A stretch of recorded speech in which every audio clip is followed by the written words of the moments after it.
Matahari baru saja turun ketika jalan setapak tanah merah menuju kafe itu tampak seperti garis yang memisah dua dunia. Di sebelah kiri hamparan sawah hijau yang nyaris tak berdenting. Di sebelah kanan deretan pohon kelapa dan pagar batu pura kecil. Bangunan kafe berbahan kayu dan bambu, atap ijuknya merunduk seperti kepala yang menunduk hormat pada bumi. Pemiliknya menamai tempat itu Kafe Tengah Sawah, sederhana, seperti undangan. Namun, namanya cepat menjadi bisik-bisik yang terus menempel di mulut-mulut orang. Made dan Ayu adalah pasangan muda yang membuka kafe itu dengan harapan sederhana, memberi ruang bagi turis dan orang lokal untuk minum kopi di antara padi, mendengar bunyi gemericik irigasi, dan mencicipi kue tradisional Bali.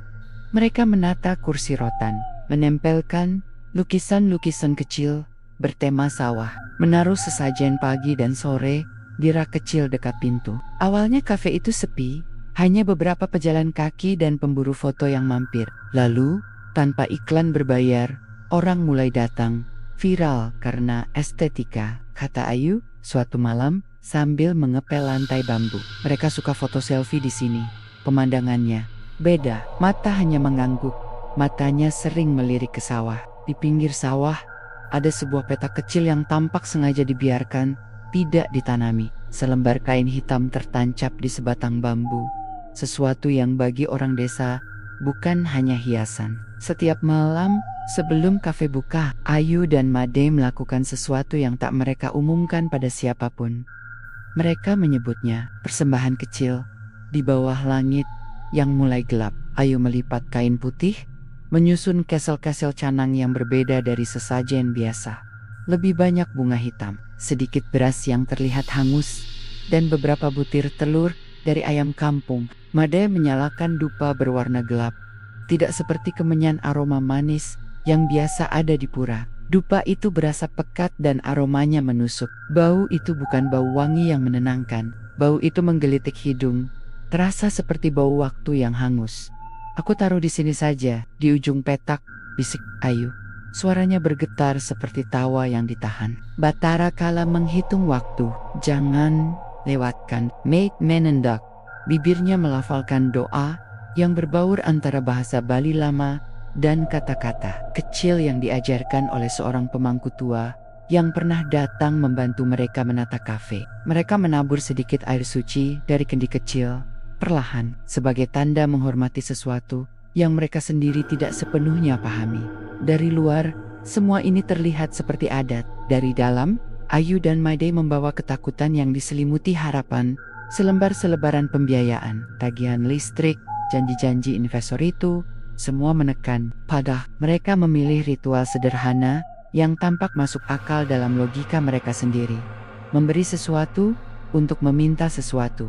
Mereka menyebutnya setengah bercanda, setengah serius, persembahan agar orang datang. Malam-malam pertama yang mengikuti ritual itu terasa biasa. Namun beberapa minggu kemudian, pelanggan mulai melapor pada hal-hal kecil.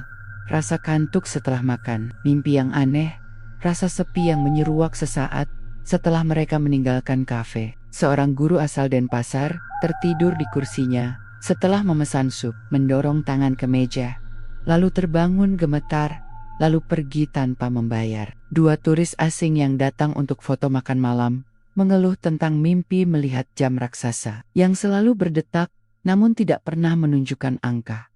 Masak origin story cafe kita jadi urban legend? Made tertawa kering ketika Ayu menceritakan semua keluhan itu, tetapi matanya menghitam saat ia mengingat asap dupa yang menusuk itu.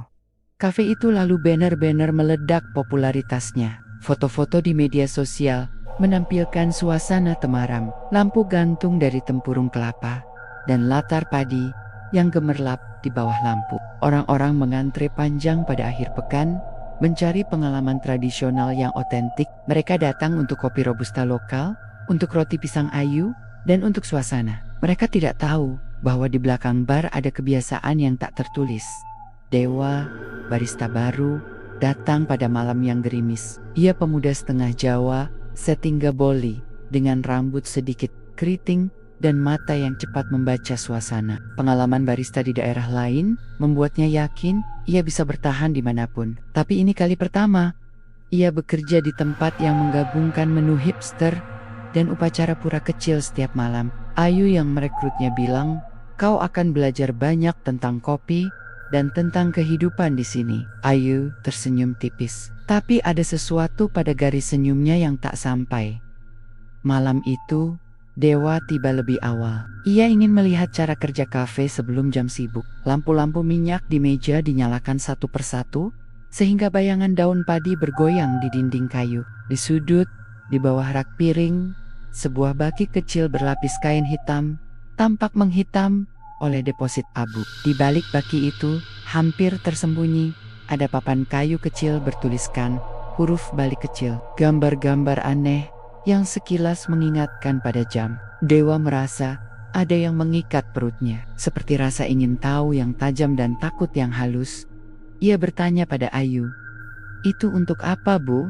"Di pojok sana." Ayu menoleh, wajahnya menegang. "Itu kami pakai saat upacara." "Jangan sentuh," jawabnya cepat, matanya memantul ke arah sawah. Ada nada perintah dalam suaranya yang tidak umum ia tunjukkan pada pelanggan. Dewa mengangguk, tapi rasa penasaran sudah mengakar di kepalanya. Malam itu, ketika kafe penuh dan lampu-lampu dinyalakan, ia memperhatikan pola aneh. Pelanggan yang duduk di kursi dekat jendel selalu terlihat lebih cepat menguap. Mata mereka berkunang, piring-piring kosong ditinggalkan dengan sendok tertancap. Banyak yang meninggalkan meja dengan langkah goyah, seolah baru bangun dari tidur panjang. Dewa merasakan hawa dingin menyelinap di belakang lehernya. Ia mulai memelajari gerak-gerik Ayu dan Made ketika mereka ke sawah sebelum kafe buka. Ada ritual yang berulang, menyalakan dupa gelap, melempar sedikit beras, berbisik hal-hal yang tidak didengar Dewa. Pada suatu malam, saat semua pelanggan pulang dan suara nyamuk mengambil alih, Dewa membersihkan area bar. Ia menyapu sampah roti dan mengelap mesin espresso ketika matanya menangkap sesuatu yang menjulur dari bawah papan. Lantai dekat rak piring sebuah sudut kecil kertas yang tidak selesai disobek. Ia meraih, menyingkap papan itu, dan menemukan buku kecil usang yang tersembunyi rapat. Sampulnya kulit, warnanya terkelupas seperti telur yang pecah. Di halaman pertama tertera tenggel-tenggel. Tahun lalu beberapa tertulis dalam bahasa yang ia kenal. Beberapa lagi dalam huruf balik kecil. Dewa membuka lebih jauh. Di halaman-halaman berikutnya, bukan resep kopi atau catatan stok, melainkan deretan nama. Nama-nama itu tertulis rapi, satu persatu, dengan tinta yang tampak pernah basah, tetapi sekarang kering. Di samping beberapa nama, ada tanda titik kecil hitam, seperti noda asap. Di beberapa, ada tanggal. Dewa merasa jantungnya berdetak cepat. Ia membalik lagi, berharap menemukan catatan penjelasan, sesuatu yang menjelaskan mengapa nama-nama itu ada di sana. Namun yang ia temukan adalah selembar foto kecil yang lengkung karena umur. Foto kafe dari sudut yang sama. Tetapi di foto itu, kersa-kersanya kosong. Dan di sisi sawah, pada malam itu, ada bayangan yang sepertinya tidak bisa dibuat oleh cahaya lampu biasa. Sebuah suara kecil dari belakang membuat Dewa berbalik. Ayu berdiri di ambang pintu. Wajahnya pucat karena lampu minyak yang temaram. "Kau tak seharusnya melihat itu," katanya dengan suara yang hampir tidak terdengar. Dewa menutup buku itu, tetapi tangannya gemetar. Di luarnya, angin menggelitik daun padi.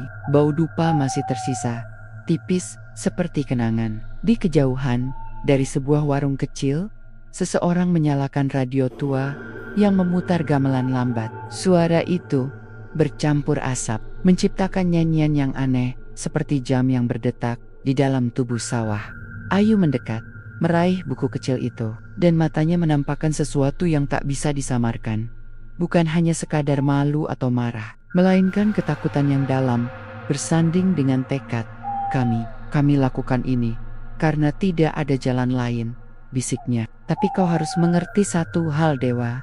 Di sini, waktu punya harga. Batara Kala mengambilnya. Kita berikan persembahan supaya dia tidak mengambil lebih." Dewa menatap Ayu, Kata-kata itu mengambang di antara mereka, seperti awan yang menunggu angin. Ia merasakan cangkang kenyataan retak sedikit. Di luar, langit malam menebal. Purnama belum penuh, namun bulan seperti pisau tipis. Aroma dupa naik dari petak sawah, tebal dan lembab, menyentuh hidung mereka seperti peringatan. Berakhir tidak dengan jawaban, tetapi dengan pertanyaan yang menempel. Siapa saja yang namanya tertulis di buku itu? Mengapa beberapa meja membuat orang tertidur? Dan apa yang sebenarnya diminta kafe itu sebagai gantinya? Ketika Dewa meninggalkan kafe setelah jam kerjanya, ia tidak melihat Made lagi. Ayu berdiri menatap ke petak sawah. Wajahnya diterangi cahaya kecil dari dupa yang hampir padam. Dari keyohan, sebagai satu bisikan terakhir, bau dupa itu tetap tinggal di udara menggantung di antara jam dan padi, menunggu waktu yang belum tiba. Sejak menemukan buku kecil itu, Dewa tidur tak nyenyak. Matanya sering terbuka di tengah malam, menatap plafon rumah kosnya di tepi desa. Masih mendengar gema gamelan yang samar dari kafe. Setiap kali ia memejamkan mata, ada bayangan jam besar yang berputar lambat, jarum yang meleset dari angka, berdetak tanpa tujuan. Ia mencoba menyelimuti dirinya dengan alasan rasional. Mungkin itu hanya ritual, mungkin hanya taktik marketing yang tak wajar, atau mungkin hanya permainan budaya yang terlalu jauh. Namun rasa ingin tahunya semakin berat, seperti beban yang tidak terlihat di dada. Pada hari-hari berikutnya, kafe makin ramai, antrian semakin panjang. Pengunjung datang dari kota, dari pulau tetangga, bahkan beberapa wisatawan asing yang datang karena hashtag viral. Mereka duduk, memotret, makan, dan pulang dengan senyum, namun beberapa pulang dengan langkah yang goyah, seperti orang yang baru bangun dari tidur panjang. Ada juga yang tidak pulang sama sekali. Kabar pertama yang benar-benar mengguncang kafe datang dari seorang pria setengah baya yang biasa minum kopi di sore hari. Pakwayan, pensiunan guru yang tinggal tak jauh dari kafe. Ia sering duduk di sudut, memegang koran, mengobrol ringan dengan Made tentang cuaca. Suatu sore, setelah menyeruput kopi hitamnya, ia bangkit dan berjalan keluar. Sejak itu, tak ada yang melihatnya lagi. Dia pergi jalan-jalan. Ayu bilang pada Dewa, ketika Dewa menanyakan kepergian Pak Wayan. Suaranya dipaksakan ceria, tetapi matanya gelap. Pak Wayan pernah bilang, mau pulang ke kampung halamannya di Klungkung. Mungkin dia berangkat lebih awal. Namun, Dewa tahu hal aneh. Ponsel Pak Wayan masih ada di saku jaketnya yang tergantung di kursi. Kunci rumahnya juga masih tersangkut pada gantungan, tidak ada jejak kepergiannya. Orang-orang di desa mulai berbisik, membuat teori, mungkin dia kena hipnotis, kata beberapa remaja. Mungkin dia pindah diam-diam, kata yang lain. Tapi, ada juga yang terdiam ketika melihat foto-foto lama.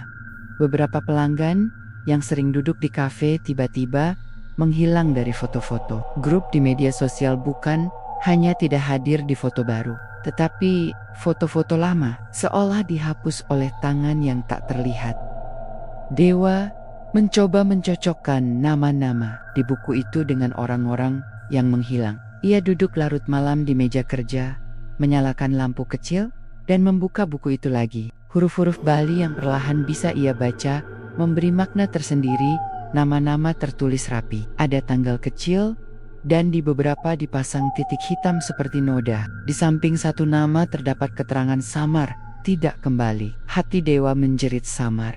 Ia mulai mengumpulkan keberanian untuk bertanya langsung pada Made, yang biasanya tenang, menutup wajahnya di bawah topi. Menghela napas panjang ketika Dewa mengajukan pertanyaan. Kau tahu soal ini sejak kapan? Tanya Dewa. Made menatap jauh. Matanya menjadi kecil. Sejak awal, katanya akhirnya. Sebelumnya, aku tak pernah bilang karena aku sendiri takut. Tapi ketika kita utang, ketika bank menelpon, ketika agen pemasaran bilang kita harus tutup, Ayu dan aku, kita melakukan apa yang perlu. Made menceritakan asal mula ritual itu. Walau dengan potengen saja. Ia mengatakan tentang lelaki tua seorang pemangku yang muncul di mimpinya seminggu sebelum kafe dibuka. Dia bilang, ada pintu antara waktu dan kehidupan yang bisa kita buka. Tetapi pintu harus diberi sesajen dan menghormati Batara Kala. Made tidak tahu apakah itu mimpi atau pertemuan nyata. Yang jelas, setelah mereka mengikuti petunjuk mimpi itu, kafe mendadak ramai. Setiap yang datang memberi hal kecil. Waktu mereka, ujar Made dengan suara kosong. Waktu? Dewa mengernyit. Apa maksudmu waktu mereka? Maid tidak ingin menjelaskan lebih jauh. Ia hanya mengangkat bahu, wajahnya penuh kelelahan. Kau sendiri lihat kan, banyak yang pulang seperti orang yang baru bangun. Mereka lelah, lambat, kehilangan beberapa hari atau mungkin lebih. Aku tak berani menatap lebih jauh. Dewa lalu meminta bantuan seorang teman lama Sari, mahasiswa antropologi dari Ubud, yang sering pulang kampung. Sari datang pada sore yang mendung, membawa catatan dan rasa ingin tahu yang riuh. Mereka duduk di balik bar, membahas budaya lokal, upacara caru, dan peranan Batara Kala dalam kepercayaan Bali. Sari menjelaskan dengan tenang, Batara Kala dalam mitos Bali sering dikaitkan dengan waktu, kematian, dan keadaan di luar siklus biasa. Sesajen yang salah atau perjanjian yang diikat tanpa keseimbangan bisa membawa konsekuensi. Tapi orang-orang desa biasanya tidak bertukar waktu atau nyawa secara terang-terangan. Sari berkata, upacara caru biasanya bertujuan menyeimbangkan alam, mengembalikan keharmonisan, bukan menukar manusia dengan keberuntungan. Jika ada yang membuat perjanjian dengan Batara Kala, itu tidak boleh dianggap enteng. Setelah pertemuan itu, Dewa memutuskan untuk mengintip ritual dari jarak dekat. Suatu malam, ketika kafe mulai sepi dan Ayu berjalan ke sawah membawa baki persembahan, Dewa mengikuti dengan hati-hati. Lampu minyak berpendar di antara rumpun padi, membuat bayangan gelap berputar. Di petak sawah, Ayu dan Made menata sesajen, canang bunga hitam, telur, sedikit rambut manusia, suatu bahan yang selama ini Dewa tidak ingin tahu asalnya, dan sebatang dupa yang berasap hitam. Maid membuka mulut menggugap kata-kata dalam bahasa yang Dewa hanya kenal lewat buku-buku lama. Angin malam membawa aroma dupa yang menusuk. Dewa yang berdiri agak jauh merasa ada sesuatu yang mengikat pendengaran dan pandangannya, seolah semua bunyi dunia mendapat lapisan asing. Saat doa selesai, ada kilau di udara seperti lapisan tipis yang menutup petak sawah. Ayu menaburkan sedikit beras ke tanah, lalu menulis sesuatu di udara dengan jari telunjuknya. Simbol-simbol yang berputar seperti jam kecil. Kami tak meminta orang mati, Ayu berbisik setelah ritual, seolah menjelaskan sesuatu pada dirinya sendiri. Kami hanya memberi waktu. Mereka datang, mereka berada di sini, lalu waktu mereka terpotong sedikit. Orang itu kehilangan beberapa hari. Bukan nyawa, setidaknya itu yang kubilang pada diriku. Dewa merasakan sesuatu mengambil bentuk di dalam dadanya. Rasa jijik dan kemarahan. Jadi kalian curi hidup orang lain? Suara Dewa keluar sebelum ia sempat menahannya. Ayu menatapnya, wajahnya kosong. Kau tak mengerti tekanan. Kita harus bayar listrik, gaji, pinjaman. Kau pikir bagaimana kalau semua itu hilang? Ini cara untuk terus bertahan. Suaranya gemetar, namun ada kepastian, setengah putus asa di dalamnya. Dewa ingin memukul, ingin merobohkan bak sesajen itu, menjerit pada mereka untuk berhenti. Namun di hadapannya, ada dua orang yang tampak lelah, takut, dan terjebak, bukan seperti monster yang dipikirnya. Mereka juga korban tekanan hidup modern. Dewa merasakan simpati yang disusupi amarah. Ia tahu satu hal, ini tidak bisa dibiarkan. Keesokan harinya, Dewa membawa buku kecil itu ke komputer objek studi Sari. Mereka bekerja bersama, mencocokkan nama-nama, tanggal, dan foto yang ada di kartu memori Dewa. Sari, yang biasa mempelajari tradisi, menemukan pola yang membuat bulu kuduk berdiri.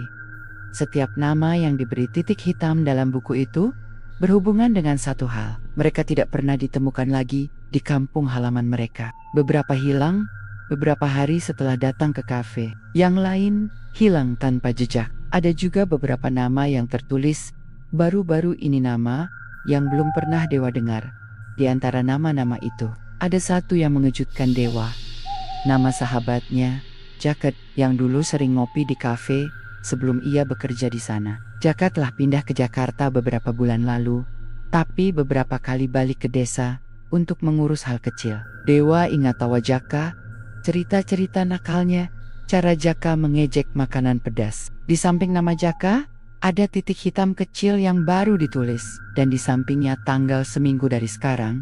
Dewa merasa tubuhnya seperti disiram es, tangannya gemetar saat menutup buku itu. Ia bergegas ke kafe mencari Ayu dan Made, menuduh, memaksa penjelasan. Ayu menatapnya dengan mata yang hampir kosong. Kami belum menuliskan itu, katanya pelan. Aku tak ingin kau menyalahkan diriku. Aku tak. Dewa tidak bisa diam. Jaka adalah sahabatnya sejak kecil. Ia teringat bagaimana Jaka dulu menolongnya lulus sekolah. Bagaimana Jaka memberi pinjaman kecil saat Dewa belum punya uang. Dewa harus melakukan sesuatu ya.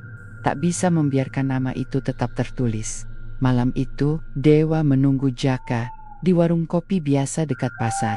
Jaka datang seperti biasa, dengan celana jeans sobek dan topi bisbol yang membuatnya tampak tak berubah meskipun sudah beberapa bulan di kota. Mereka tertawa, bercerita, namun Dewa tak bisa menelan. Setiap kata yang keluar dari mulutnya terasa berbahaya. Aku harus bilang sesuatu, Jaka, kata Dewa akhirnya. Suaranya bergetar. Jangan. Jangan datang ke kafe tengah sawah akhir minggu ini. Ada sesuatu yang aneh di sana. Jaka tertawa kecil, melempar pandangan santai. Kau jadi takut hantu sekarang? Come on, do. Kau yang biasanya pamer cerita horor di kos. Ia menepuk punggung Dewa. Jangan lebay, itu cuman kafe hipster. Orang-orang cuma suka selfie. Dewa melihat mata Jaka, melihat kenyataan bahwa kata-kata Nia tak akan menghentikan sahabatnya. Malam itu, ketika Jaka pulang, Dewa merasa serba salah. Ia ingin memaksa Jaka, menahan, atau setidaknya memberitahu semua orang. Namun ia sadar, jika ritual itu memang punya kekuatan, menimbulkan keributan, mungkin hanya mempercepat langkah takdir. Di rumah kosnya, Dewa bermimpi buruk. Ia bermimpi, ia berjalan melalui labirin padi. Jarum jam menggantung di batang padi. Tiap kali ia mencoba mengambilnya, jarum itu menggigit tangannya dan membuka luka yang mengeluarkan butiran waktu resleting kecil dari hari-hari yang ia lewati. Di tengah mimpi, suara Ayu menyanyikan nyanyian ritual. Suara yang ia ingat dari malam mulam di sawah. Ia bangun dengan napas tersenal. Keringat membasahi baju.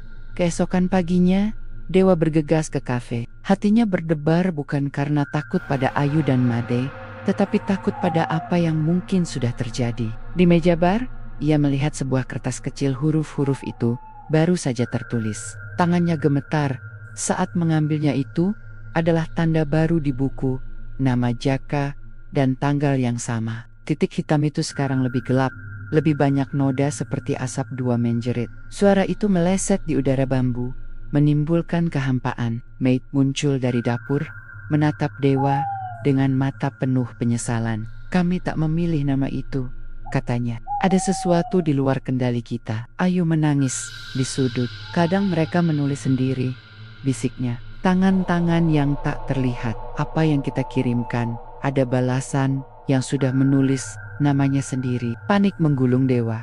Ia berusaha mencari alasan logis. Mungkin seseorang iseng, mungkin ada kesalahan. Namun ketika ia membuka laci meja, ia menemukan sesuatu yang membuat darahnya dingin. Secari kertas kecil dengan tulisan yang samar, sebuah simbol jam yang sama seperti di buku. Dan di bawahnya huruf kecil yang membentuk kata, jangan hentikan waktu. Dengan Dewa yang berdiri di tengah kafe, memegang kertas itu, mendengar detak jam yang tidak nyata di udara, dan merasakan bahwa permainan telah dimulai, bahwa tidak cukup hanya tahu rahasia. Sekarang ia harus memilih, melindungi sahabatnya, atau mengambil jalan yang mungkin mengubur dirinya sendiri. Di kejauhan, petak sawah tampak tenang, tetapi asap dupa yang tipis naik seperti tangan yang mencari sesuatu dari langit. Kepanikan menempel pada Dewa seperti kabut pagi. Seluruh tubuhnya bergetar sejak melihat titik hitam di samping nama Jaka. Semua logikanya menolak untuk percaya. Semua nalurinya menuntut tindakan. Ia tidak bisa duduk diam menunggu takdir menulis akhir untuk sahabatnya. Malam itu ia memutuskan melakukan apapun, berbicara pada siapapun yang mungkin tahu, mengawasi buku itu, atau bahkan mengambil risiko membongkar ritual sendiri. Pagi yang sama, Dewa menemui Sari lagi. Mereka duduk di meja kayu kecil di belakang pasar, di bawah atap kaleng yang berderit ketika hujan tipis turun. Sari menatap buku itu di tangan Dewa dengan mata yang lebih tenang dari sebelumnya. Namun wajahnya pucat. Aku cek kata-kata itu, katanya. Simbol-simbolnya bukan hanya bahasa ritual biasa. Ada tanda-tanda penanggalan lama, seperti kalender tradisional yang dipakai untuk mengukur hari-hari kuat. Ini bukan hanya soal persembahan, ada pengukuran waktu yang secara literal menandai kehidupan seseorang. Dewa menutup mata.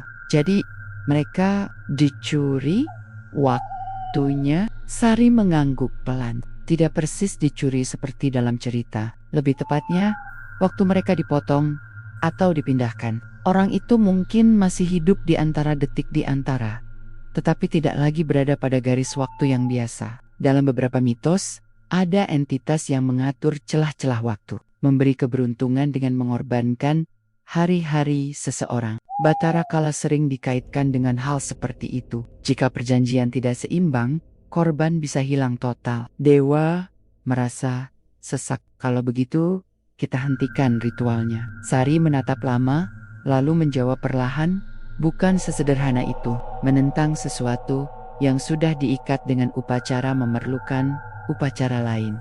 Dan pemangku yang mengerti hukum-hukum itu. Kalau kalian orang awam yang mencoba merusak sesajen, akibatnya malah bisa lebih buruk. Dewa tidak punya waktu untuk takut pada kemungkinan lebih buruk. Ia mengajak Sari ke kafe. Mereka berdua merencanakan agar Jaka tidak datang sendiri. Dewa meminta Jaka berkunjung di siang yang sepi, supaya mereka bisa bicara. Ia berusaha meyakinkan sahabatnya tanpa membuatnya panik. Jangan kesana malam ini saja bro, kita ngobrol dulu. Jaka pada awalnya bersikap santai. Ia tertawa, lalu setuju karena ia mempercayai Dewa. Oke, aku datang sore. Kau terlihat tegang banget, Duk. Ada apa sebenarnya? Sore itu kafe terasa berbeda, menegangkan, seperti napas yang ditahan. Pelanggan masih datang, namun ada yang menatap lama pada sesajen kecil di sudut. Dewa duduk di meja dekat bar, menunggu, mencoba menenangkan pikirannya. Setiap kali pintu kayu berderit, hatinya melonjak. Jaka tiba dengan langkah ceria. Namun dalam percakapan mereka, senyumnya mulai pudar ketika Dewa bercerita mengenai buku dan nama. Kau serius? Jaka bertanya, menepuk meja seolah ingin menepis cerita itu. Dewa memperlihatkan catatan, foto-foto, simbol-simbol. Jaka memandang nama dirinya. Titik hitam, wajahnya berubah. Untuk pertama kali, tampak jelas ketakutan di matanya. Kita harus lihat itu bersama, kata Jaka akhirnya. Suaranya serak, tanpa banyak bicara. Ketiganya Dewa, Jaka, dan Sari mendatangi ruang belakang tempat buku itu disimpan. Ayu dan Made terlihat sedang menyusun piring. Mereka menoleh, kaget melihat tamu tak terduga. Suasana menjadi kaku. Ayu menutup wajahnya. Made menatap Dewa dengan ragu. Mereka berusaha menutupi apa yang terjadi, namun tidak bisa lagi. Jaka, kau belum pernah berhenti datang kan? Tanya Ayu tergagap, seolah mencoba mengumpulkan alasan-alasan yang harusnya tidak perlu dikumpulkan. Jaka menggeleng tak rasa dingin. Belum. Tapi kenapa namaku ada di situ? Maidman, kami tidak pernah berniat menulis namamu. Tapi kadang ketika ritual sudah dimulai, ada hal-hal yang menulis sendiri. Tangan-tangan yang tak terlihat. Kami tidak tahu bagaimana cara menghentikannya. Ruangan kecil itu diisi oleh kecanggungan. Dewa menaruh buku di atas meja. Udara terasa berat. Bau dupa masih tersisa di sudut, samar seperti bayang-bayang. Sari mengambil buku itu perlahan. Matanya meneliti setiap nama. Ia menunjuk pada nama yang baru Jaka lalu, memeriksa catatan lain di sekitarnya. Ada penanggalan khusus, katanya. Ini menandakan batas waktu. Kalau tanggal itu lewat, nasibnya berubah. Apa maksudmu berubah? Tanya Jaka. Suaranya hampir tidak terdengar.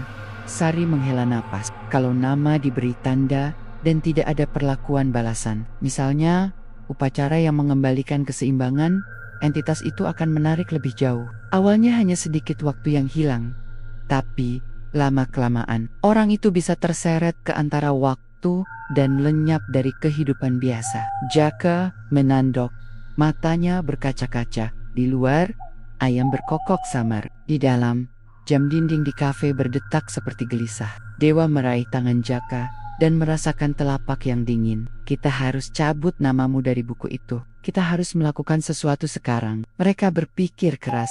Ada rencana menghancurkan buku, membakar catatan, mengacak-acak simbol. Dewa merasa itu logis. Jika nama tidak tercatat, mungkin takdir bisa diubah. Namun Sari menegaskan bahwa tindakan sembrono bisa memperparah ikatan ritual. Kita butuh pemangku, kata Sari, pemangku yang mengerti Batara Kala. Jika ritual ini memang melibatkan Batara Kala, hanya pemangku yang berwenang yang bisa melakukan koreksi ritual. Orang biasa yang membakar buku bisa membuat antara itu marah, dan mereka yang sudah terikat akan terseret lebih cepat. Tidak ada waktu untuk menunggu pemangku datang dari desa lain. Hari sudah semakin dekat ke tanggal di samping nama. Jaka, Dewa memutuskan tetap mencoba sesuatu. Sebuah upaya darurat yang lebih aman daripada membiarkan semuanya pasif. Malam itu, ketika kafe setengah penuh, Dewa menyelinap membawa buku ke dapur. Niatnya memotret halaman itu dan menyimpannya di ponsel untuk bukti. Di bawah lampu remang, ia membuka halaman Jaka.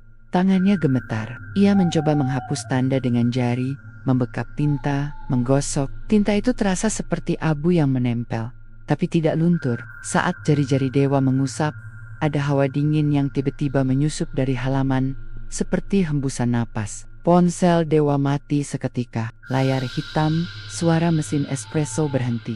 Lampu ruang redup, seolah seluruh kafe menahan napas.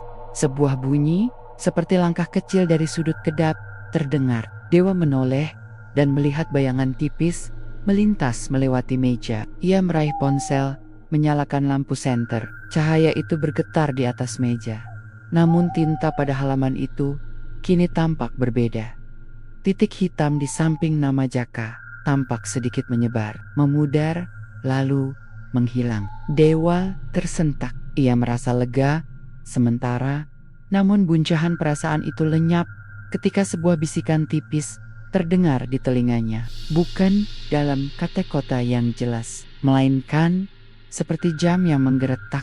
Di kursi dekat jendela, Jaka tiba-tiba tertidur. Ia memejamkan mata tanpa tanda-tanda sebelumnya. Kepalanya miring, seperti orang yang merebahkan diri untuk tidur siang. Dewa menepuk pundak sahabatnya. Tanpa respon, Jaka tetap tertidur. Pelanggan di sekitarnya tidak menaruh perhatian. Beberapa tersenyum, beberapa mengambil foto. Hanya Dewa dan Sari yang memandang dengan ngeri.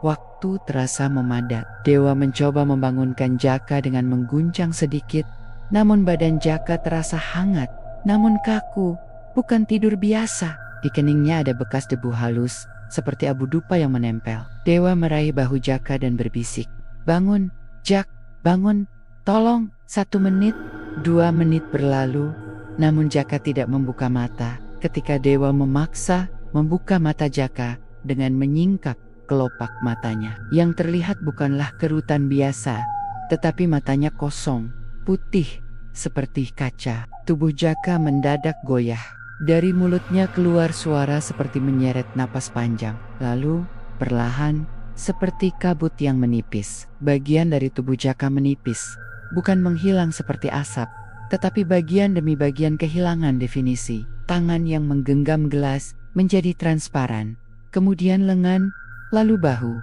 Dewa merasakan perutnya tercekat. Ia menempelkan telapak wajah Jaka, mencoba menahan, menarik, namun tangan itu seperti melewati kain tipis. Dalam hitungan detik, kursi di samping Dewa kosong, hanya jejak panas pada kain yang ditinggalkan. Gelas yang tadi di tangannya terjatuh, berderak pecah. Serpihan itu jatuh di lantai bambu, namun tidak ada tubuh lagi.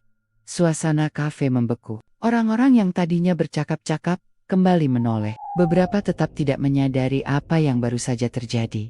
Beberapa menatap kosong, dan beberapa berlari menjauh. Ayu menjerit, suaranya pecah seperti gamelan yang dipukul keras.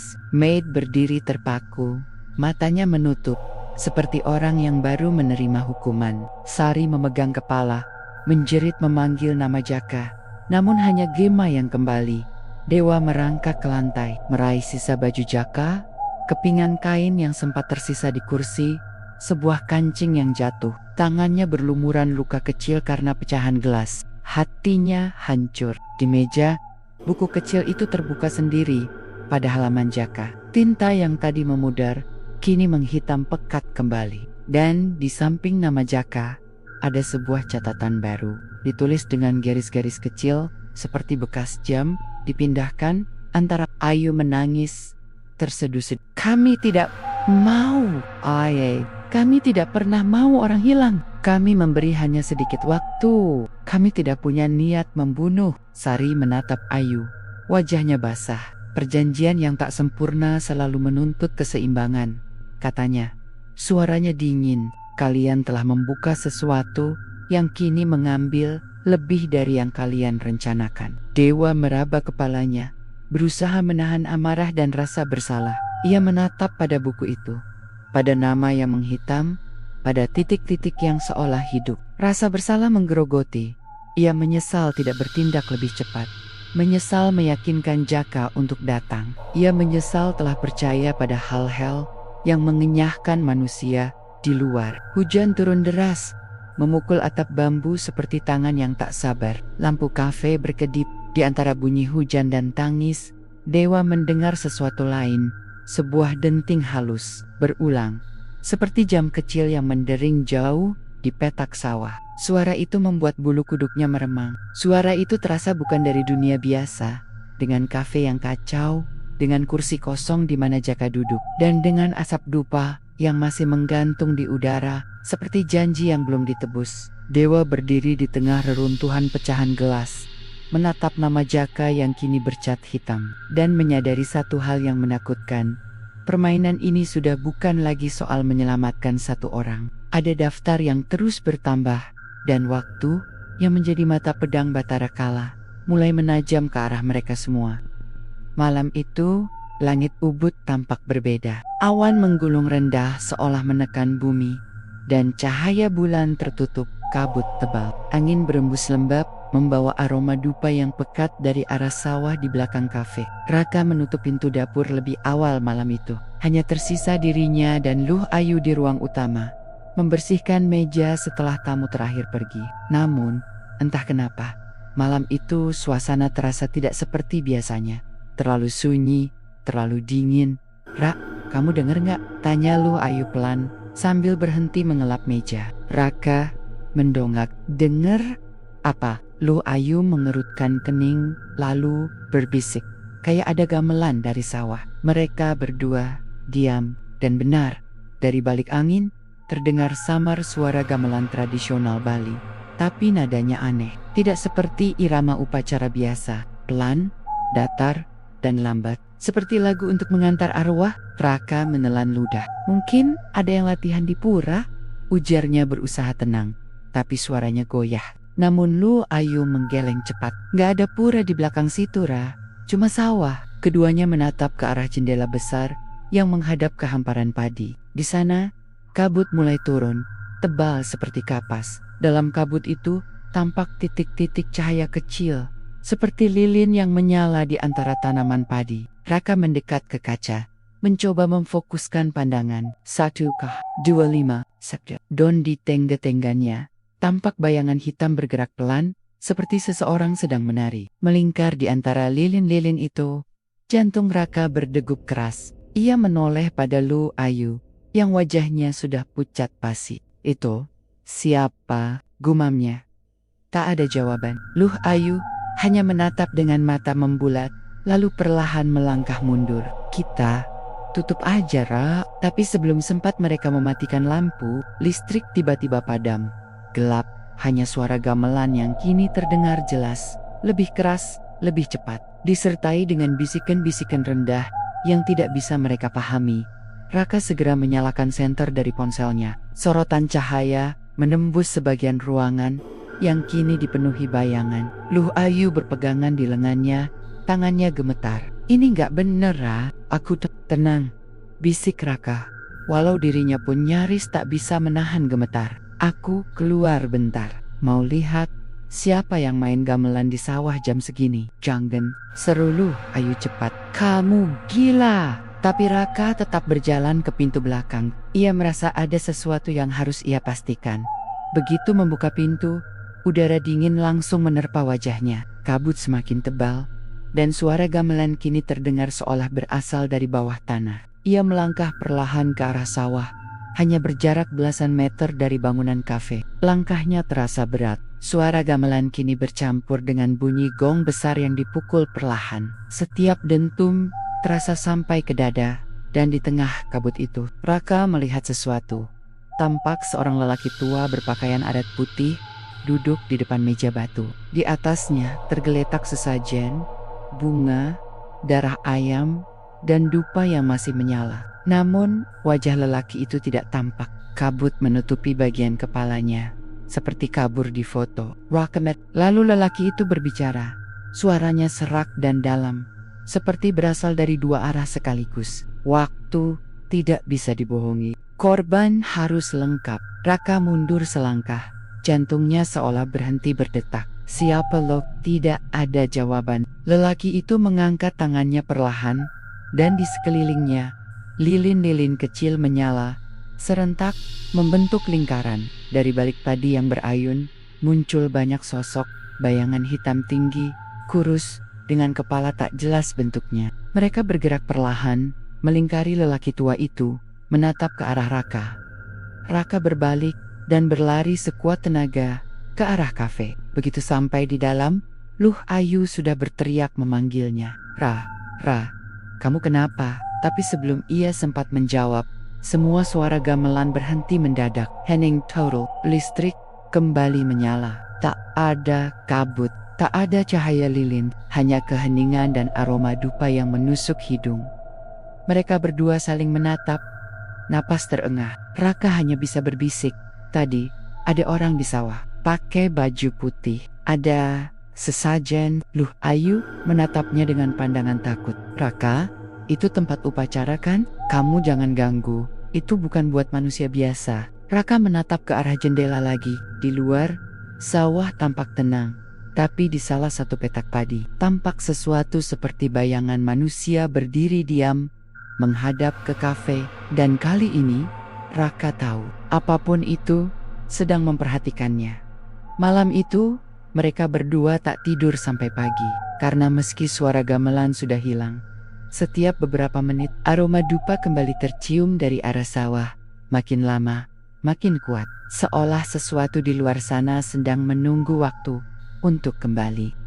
Pagi setelah kejadian itu, kafe Sari Alam tampak seperti biasa, cerah, hangat, dan menenangkan. Tapi di balik aroma kopi dan tawa pelanggan, ada sesuatu yang berubah. Raka tahu itu. Ia bisa merasakannya dari udara. Sesuatu yang dingin, samar, tapi nyata.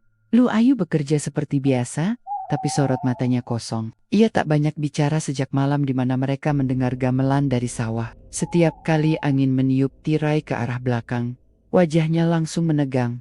Sementara itu, pemilik kafe, pasangan muda bernama Matt Wiroto dan istrinya Desi, tampak lebih ceria dari biasanya. Mereka berbicara lembut, menebar senyum, tapi Raka merasa ada yang aneh. Setiap kali seseorang memesan menu khas nasi peluk sawah, mereka akan saling menatap singkat, seperti berbagi rahasia.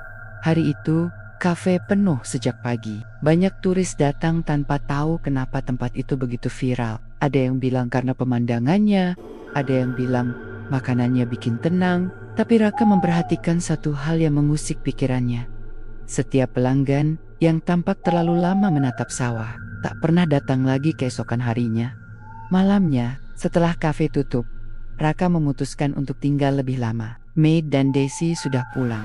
Begitu juga karyawan lain. Tapi Raka pura-pura tertinggal. Katanya mau membersihkan area bar. Saat lampu ruangan dimatikan satu persatu, ia mulai memeriksa bagian belakang, tempat yang selama ini jarang ia jamah.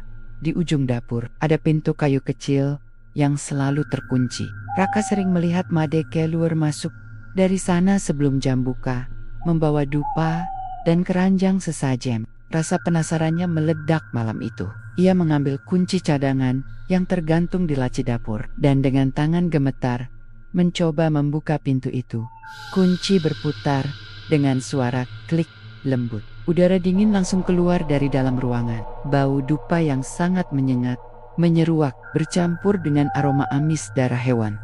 Raka menyalakan lampu senter dari ponselnya. Ruangan itu kecil, mungkin hanya 2 meter persegi, tapi dindingnya penuh dengan simbol-simbol aksara Bali kuno, dilukis dengan warna merah kecoklatan yang tampak seperti darah kering. Di sudut ruangan, ada meja persembahan dengan dupa, potongan bunga Kamboja layu, dan di atasnya, kalender lusuh yang penuh tulisan tangan.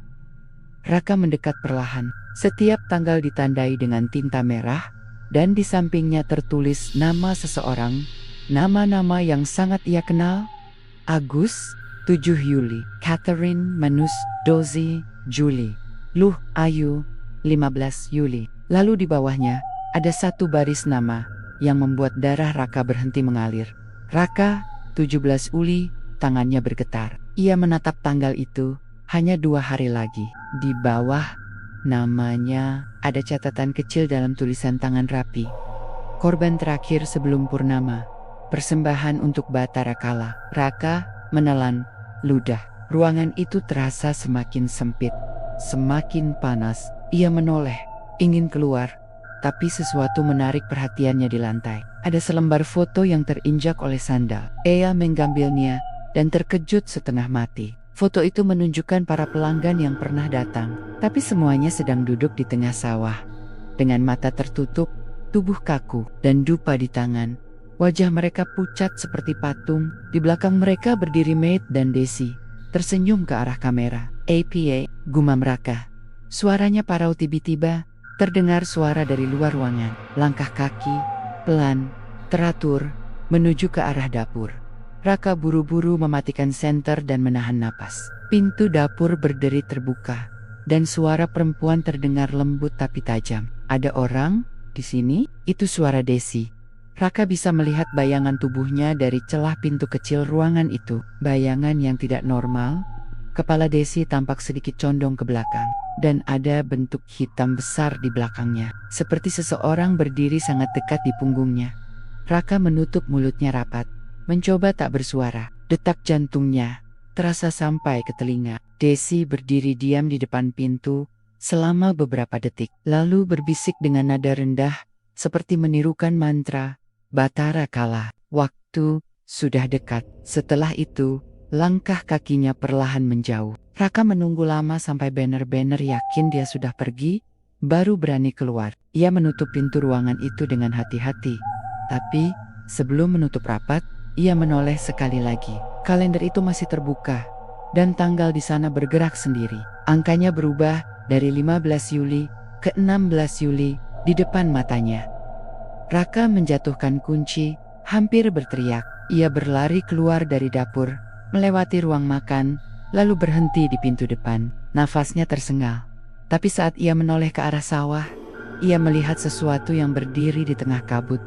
Bukan manusia, tinggi, berwarna hitam pekat, dengan mata merah menyala di tengah wajah tanpa hidung. Sosok itu menatap lurus ke arah Raka, dan dalam sekejap, ia mencium bau dupa menyengat, lebih kuat dari sebelumnya. Sebuah suara bergema di kepalanya, berat, dalam, menggema seperti dari dasar bumi. "Kau sudah terdaftar." Raka langsung pingsan di depan pintu kafe malam itu.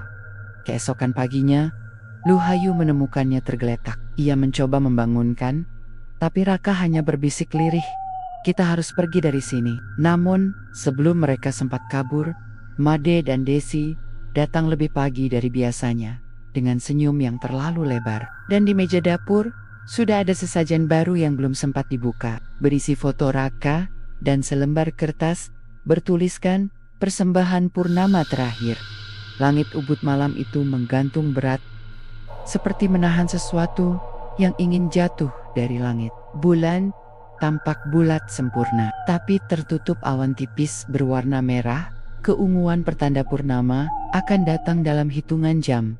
Raka duduk di kamar kos kecil di belakang kafe. Tubuhnya lemas, kepala berat, dan napasnya tersengal. seperti baru bangun dari mimpi buruk yang terlalu nyata. Namun sayangnya, ini bukan mimpi. Di atas meja, kalender itu kini tergeletak di hadapannya. Kalender yang tadi malam ia ambil dayam-dayum dari ruang persembahan, tanggal 17 Juli hari ini. Di sebelah namanya, tinta merah itu seakan semakin pekat, menetes seperti darah yang baru mengering.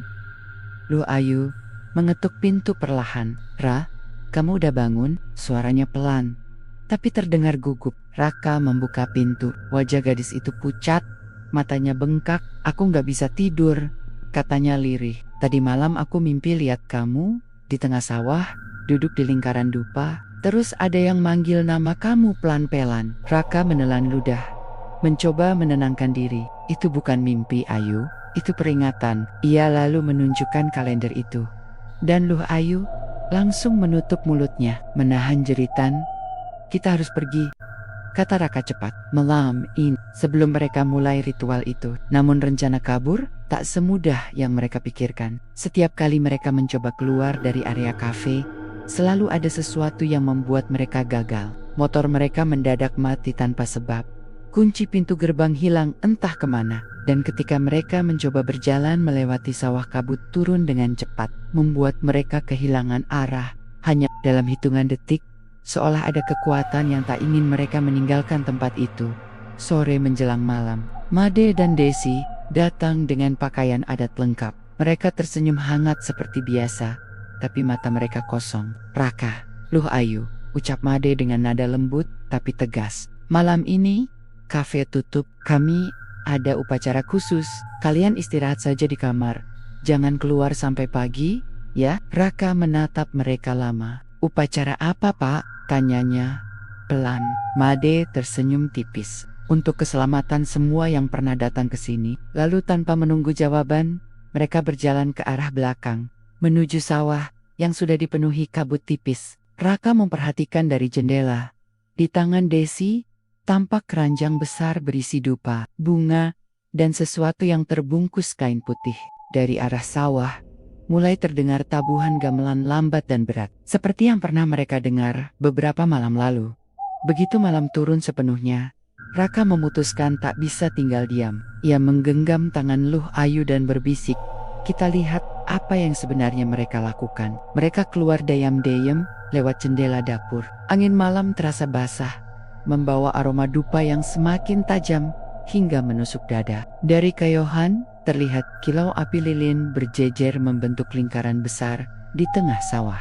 Di tengah lingkaran itu berdiri Made dan Desi, mengenakan pakaian serba putih, menunduk sambil menggumamkan mantra. Raka dan Ayu berjongkok di balik pematang, menyaksikan tanpa suara. Dari arah kabut, mulai muncul sosok-sosok hitam, tinggi, kurus, berjalan lambat, seolah tidak menyentuh tanah. Wajah mereka kosong tanpa mata, hanya rongga hitam yang dalam. Raka menggenggam tangan Ayu semakin kuat, tapi gadis itu mulai gemetar hebat. Desi menaburkan bunga ke udara dan memukul gong kecil 3 kali. Suara Made terdengar jelas malam itu, berat dan bergema. "Bahatara Kala, penguasa waktu dan korban, kami serahkan jiwa terakhir agar waktu kami tetap berjalan." Setelah kata-kata itu, Desi membuka kain putih di tangannya. Raka menahan napas. Di dalamnya, bukan sesajen, tapi foto Raka, selembar rambutnya, dan segenggam tanah dari belakang kafe. Lalu, ia melihat sesuatu yang membuat darahnya membeku. Bayangan besar muncul di atas lingkaran dupa, membentuk sosok dengan kepala raksasa. Mata menyala merah, lidah panjang menjulur sampai tanah. Tanah bergetar pelan, udara menjadi panas, dan semua lilin tiba-tiba padam bersamaan, kecuali satu yang menyala tepat di depan mayat. Persembahan diterima. Suara berat itu bergema dari arah sosok hitam itu, seperti ribuan suara berbicara bersamaan. Tiba-tiba Luh Ayu berteriak kecil tanpa sengaja, karena seekor ular hitam melintas di dekat kakinya. Made dan Desi langsung menoleh ke arah pematang. Mata mereka kini hitam sepenuhnya. "Raka, Luh Ayu," teriak Desi dengan suara yang bukan suaranya, serak, dalam, seperti 2 orang berbicara bersamaan. "Kalian seharusnya tidak melihat ini." Raka menarik tangan Luh Ayu, Mereka berlari sekuat tenaga melewati sawah berlumpur. Tapi setiap langkah terasa berat, seolah tanah menahan mereka. Dari belokong, suara gamelan kembali bergema, cepat, berirama seperti detak jantung yang panik. Dari segala arah, sosok-sosok hitam itu muncul lagi, mengepung, merayap di atas tanah seperti bayangan hidup. Luh Ayu jatuh tersungkur, kakinya tersangkut akar padi. Raka berusaha menariknya, tapi dari balik kabut, Made muncul, wajahnya kini hitam, matanya menyala merah. "Kalau kamu pergi," katanya pelan, "semua yang sudah kami berikan sia-sia. Kamu dipilih, Raka. Kamu bagian dari perjanjian." Raka berteriak, mengambil batu dan melemparnya ke arah Made, tapi tubuh pria itu seolah tidak tersentuh. Ia menunduk dan tersenyum, lalu melangkah mundur ke dalam kabut sot itu juga. Langit meledak oleh cahaya purnama yang menembus awan. Cahaya putih keperakan menyinari seluruh sawah, dan semua dupa menyala bersamaan. Asapnya naik, membentuk lingkaran di udara. Dari tengah asap itu, sosok Bahtara Kala muncul, lebih besar, lebih nyata, seperti raksasa dari dunia lain. Korban belum lengkap, suaranya bergema, menggetarkan bumi. Luh Ayu menjerit, tapi Raka menariknya dan berlari ke arah kafe. Pintu depan terbuka sendiri, seperti mengundang mereka masuk. Begitu keduanya berhasil masuk dan menutup pintu, seluruh kaca jendela bergetar keras, dan dari luar terdengar suara gamelan berubah jadi jeritan ribuan orang. Lampu kafe berkedip-kedip, lalu mati total. Raka menatap ke arah dapur, dan di sana, di meja sesajen, kalender itu kini terbuka sendiri. Angka tanggal 17 berubah perlahan menjadi darah merah menyala, seakan membakar kertas dari dalam. Luh Ayu memeluk Raka sambil menangis. "Aku nggak mau mati, Ra." Tapi sebelum ia sempat menjawab, mereka mendengar langkah kaki dari luar. Pelan, berat, teratur. Seseorang sesuatu sedang berjalan ke arah pintu. Pintu kafe bergetar. Sekali, dua kali. Lalu, dari celah bawah pintu, keluar asap dupa tebal, bercampur darah yang menetes pelan. Dan di antara suara gamelan yang semakin cepat, mereka berdua mendengar suara berat bergema dari luar. Waktu habis. Kabut malam itu begitu pekat, seperti kapas basah yang menelan seluruh suara dan cahaya. Purnama bulat sempurna di atas langit ubud, menggantung diam namun menebarkan sinar yang aneh putih kebiruan, seperti cahaya dari dunia lain. Dari arah sawah di belakang kafe, suara gamelan kembali terdengar, kali ini jauh lebih keras, berirama cepat seperti napas makhluk yang sedang lapar. Raka berdiri di depan pintu dapur, tubuhnya gemetar hebat. Di sampingnya, Luh Ayu menunduk, menutup telinga, sambil menangis. Dari celah pintu, asap dupa menembus masuk, menggulung di udara, seperti kabut yang hidup. Setiap kali asap itu menyentuh kulit, rasanya panas dan perih. "Kita nggak bisa di sini, Ayu. Kalau tetap di kafe, kita akan jadi korban," bisik Raka terburu-buru.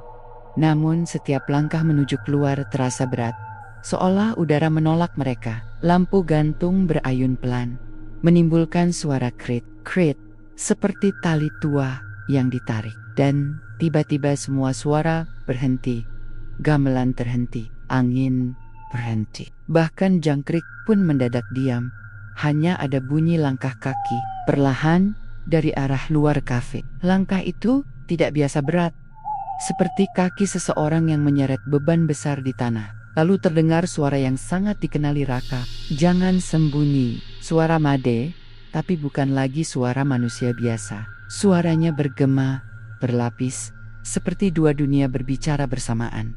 Raka menarik Luh Ayu ke dapur, bersembunyi di balik meja kayu. Namun di saat yang sama, suara pintu depan kafe berderit pelan. Krea, bau dupa langsung menyeruak memenuhi ruangan. Di bawah cahaya bulan yang masuk lewat jendela, terlihat bayangan tubuh Made masuk perlahan. Tapi bayangan itu aneh, kepalanya terlalu tinggi, bahunya terlalu lebar. Saat ia melangkah, kakinya seperti tak menyentuh lantai. Bahtara Kala sudah menunggu, ucapnya lirih. Waktunya tiba. Luh Ayu mulai menangis tanpa suara. Tubuhnya gemetar hebat. Raka tahu, mereka tak punya waktu lagi.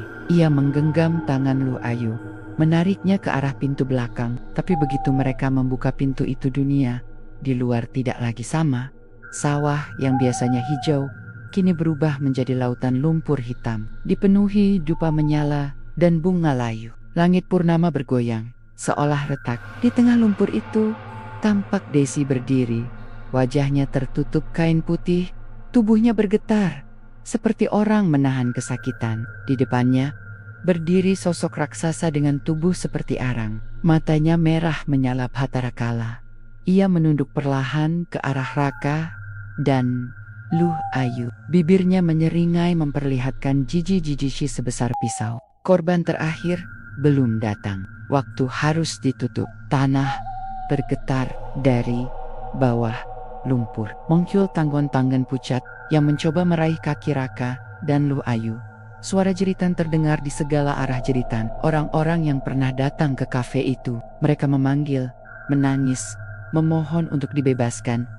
Rak, tolong aku. Kenapa aku di sini? Lepaskan kami. Luh Ayu menjerit, mencoba melepaskan diri dari cengkeraman tangan-tangan itu. Tapi salah satu dari tangan itu menarik kakinya kuat-kuat, membuatnya terjatuh. Raka berusaha menariknya, tapi semakin kuat ia menarik, semakin dalam tubuh Ayu terseret ke lumpur. Ra, aku takut, isaknya lirih. Matanya menatap penuh putus asa. Raka menonggus, menarik sekuat tenaga, namun tangan-tangan itu terlalu banyak. Dalam hitungan detik, tubuh Luh Ayu sudah tenggelam separuh ke dalam lumpur hitam. Jangan, Ayu. Dari tengah lingkaran dupa, Made dan Desi menunduk bersamaan, membacakan mantra dengan suara berat. Suang Visesa, Waktu Sajiang Ring, Kala. Lalu, tanah terbuka. Dari dalamnya, cahaya merah menyembur ke langit. Sosok Batara Kala mengangkat kedua tangannya, dan semua suara manusia berubah menjadi bisikan yang mengerikan. Roka Turjata, tubuhnya berlumur lumpur. Dalam keputusasaan, ia berteriak menantang makhluk itu. Kalau harus ada korban, ambil aku.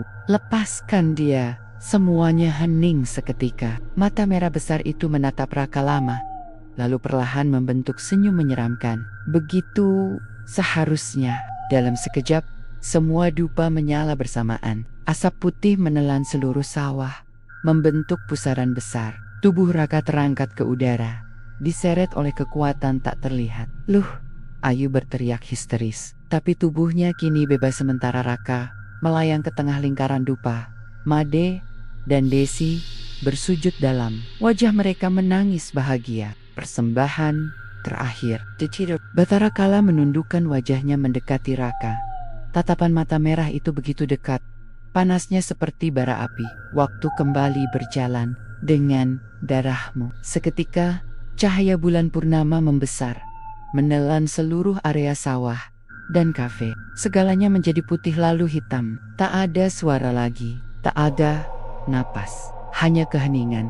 Pagi menjelang, warga sekitar menemukan kafe Sari Alam hangus terbakar. Tak ada tanda-tanda kebakaran biasa, atapnya hancur, tapi sawah di sekelilingnya tetap hijau. Maid dan Desi hilang tanpa jejak. Begitu juga Raka. Hanya Luh Ayu yang ditemukan pingsan di pematang sawah. Tubuhnya penuh lumpur dan abu dupa. Ia tidak pernah bicara lagi setelah itu. Beberapa hari kemudian, warga melapor bahwa setiap malam purnama, dari arah sawah bekas kafe itu, terdengar suara gamelan dan bau dupa yang sangat kuat. Beberapa pengendara yang lewat mengaku melihat bayangan pria berlumur lumpur berdiri di tengah sawah, memegang nampan berisi bunga dan dupa yang masih menyala.